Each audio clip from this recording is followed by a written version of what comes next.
pika ime e fortë, sikur e thash në fillim të fjalës, ka të bëjë se kriteret që ky Këshill i nderuar ka përcaktuar në rregulloren për ngritjen e detyrës provore të policisë posaçme, thotë që të kesh aftësi drejtuese dhe menaxhuese. Kam afër 28 vite eksperiencë funksion, kam 16 vite eksperiencë drejtuese në zyra të ndryshme, në nivele të ndryshme që mbulonin rajonet kryesore të vendit. Dhe këtë e shikoj si avantazh. Pjesën e akademike dhe të mësimdhënies e kam antistres. Ajo më ka dhënë këtë mbase këtë elokuencë. Kurse dizavantazhi në krahasim me tjerët, unë mësoj çdo ditë. Nuk jam i gjithë dituri.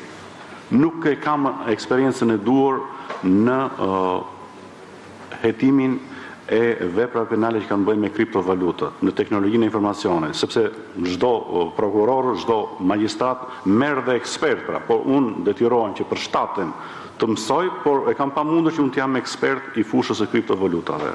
Pra kjo është pika e dobët. Dhe një pikë tjetër që kam të dobët është mundohem që ti marr gjërat më seriozisht se duhet. Edhe gjërave administrative, por edhe çështjet penale ngarkohem vetë më tepër se ç'duhet dhe i hyn hak dhe familjes dhe për ne nuk ka ditë pushimi. 24 orë u thash dhe pa nuk na dalin, pra që të përballojmë atë lloj ngarkese. Dhe do duhet që të vijoj që të delegoj kompetencat, shpërndaj ato kompetenca gjithë secili të ndjetë i vlerësuar për të bëjë punën për cilën edhe ai paguhet. Kjo është pika ime e dobët që mendoj që do e rekuperoj nëse do marr pëlqimin tuaj.